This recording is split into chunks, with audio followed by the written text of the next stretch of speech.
Hello and welcome to Hybiz Tv. Australia's economy suffered its sharpest economic contraction since the Great Depression due to the pandemic. The data released confirmed the country is in its first recession in 28 years. The government reported that the economy shrank 7% in June, the biggest contraction since records began in 1959. Prime Minister Scott Morrison told Parliament, "This is a devastating day for Australia. The country is now in recession for the first time in 28 years, following a 0.3% drop in the first quarter of the year, since it has logged 2 straight quarters of contraction.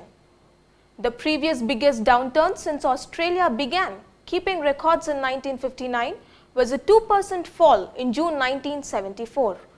Economists estimate a sharper decline of 9.5% in 1930, when Australia became one of the countries worst affected by the Great Depression.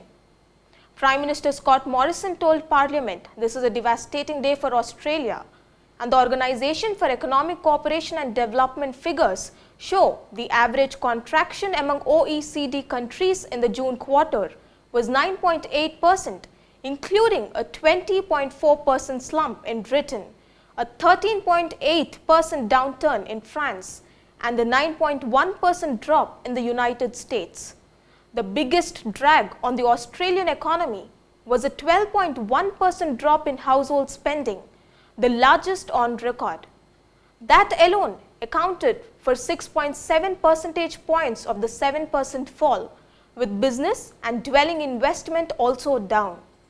But Australia's iron ore miners have benefited from greater pandemic disruptions to their main rivals in Brazil.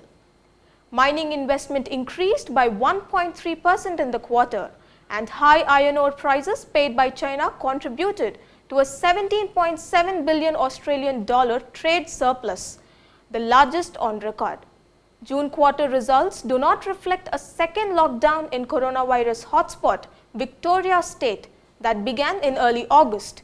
Victoria accounts for a quarter of Australia's business activity.